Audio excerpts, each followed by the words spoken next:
Hello team, welcome to this video tutorial. In this video we are going to cover web testing tutorial for beginners. This is a short video explaining a few important aspects of web application. This is Bakshu from Merit Pros. Then going forward, these are the topics we are going to cover in this video tutorial. First, we are going to focus on web applications. We are going to cover what is a web application and then benefits of web applications. Then we are going to focus on web testing. So what are different important areas of web testing that we need to consider? We are going to go in depth about each area. Then we are going to look at automation for web applications. So what all areas we need to consider for automation and details around that. Before going further, join our YouTube family, click the subscribe button to never miss our videos and watch them first. Also like the video and comment on the video. Okay, now let's get started with our first topic. Now we are going to focus on web applications. So what is a web application?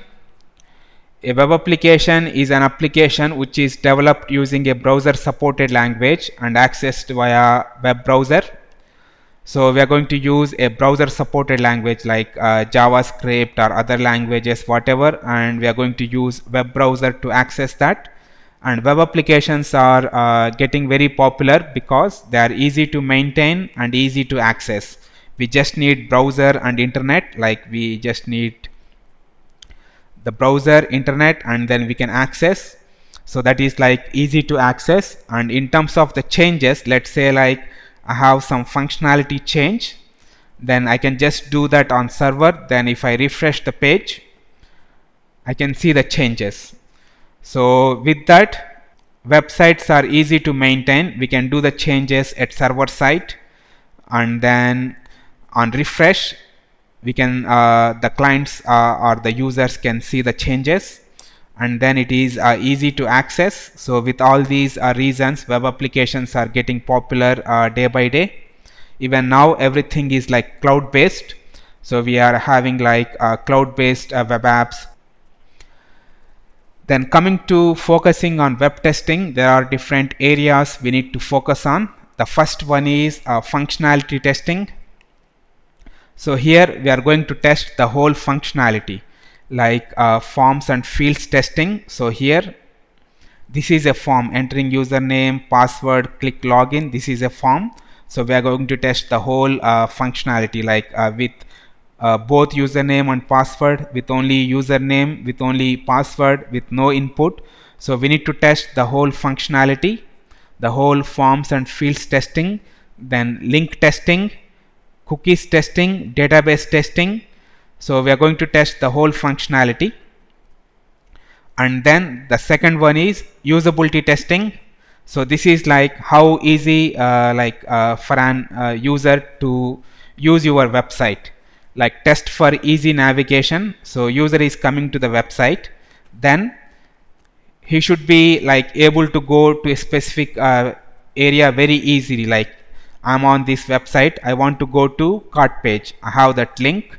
I want to go to shop page, I have that link. So it is mainly like how easy your website to use for a end user. Then checking for content, grammar, or spell checking. So mainly spell checking, checking the grammar, checking the content. Then there are other options as well, like make sure that site search is there, site map is there, site help files is there. So the whole purpose is making your site easy to use. Then we have other areas like interface testing. So web server and application server interface, checking that interface, application server and database server interface. So checking the interfaces between web server and application server and database server. This is one more area of testing. Then we have compatibility testing. So here we are going to test the compatibility. So it is mainly like we are going to take a small set of functionality testing. Let's say like there are 100 test cases, we are going to take 30 or 40 or whatever. We are going to take a main core set of test cases, and then we are going to repeat that. So it is mainly testing the functionality on different platforms and devices. So under compatibility testing, we need to test browser compatibility, we need to test operating system compatibility, even we need to test mobile compatibility. So all these are like compatibility testing areas. Then we need to test performance as well, because for example, this is PowerPoint and like I'm using this in my local machine, so it's like only load of one person, but this is a website. So I'm browsing the shop page. Even let's say like some people are browsing cart page, some people are browsing my account page. Because this is a website, there are going to be multiple users using this in parallel, like constantly multiple concurrent users are going to use this. So that's why performance testing is really important. We are going to do load testing. That means like with standard load, let's say 300 concurrent users. So with 300 users, how the website is behaving, what are the metrics, what is the performance. Then we are going to test stress testing, like with beyond the limit. We are going to test with 500 users, how it is going to behave, like whether it is going to crash, whether it is going to very slow. So we are going to go beyond the limit and we are going to test. Then we have like soak testing, that is like performing the load testing for a long time, like with 300 users continuously for 48 hours, how it is going to behave, whether like is there any memory leak, or whether it is getting very slow. So we are going to test all that as part of performance testing. Then we have like a security testing. This is also really important to check the security of the web application.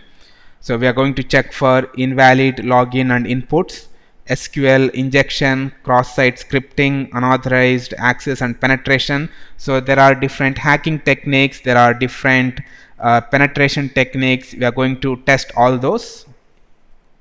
So all these are different web testing areas. We need to consider all these. Then going further, automation for web applications. So we are going to take all these areas one by one. Functionality testing, we can use a Selenium to automate that. Usability testing, we need to find out other tools. You can search in Google. Interface testing, so we need to use other tools. You can search in Google. Then compatibility testing, that is also functionality testing, so we can use a Selenium. Then we have like performance testing. For that we need to use LoadRunner or JMeter, because performance testing cannot be done manually, because we need to generate like 300 users load or 500 users load. So ideally having 300 machines, having 300 people, that's not possible. So definitely performance testing need to be automated. So we need to use tools like LoadRunner or JMeter. Then we have security testing, and there are other tools available. You can search on Google. So these are different web testing areas, and we can use Selenium to automate functionality testing and then to automate compatibility testing. So there are a number of commercial and open source tools are available, like from HP or from other commercial providers. There are a number of tools available.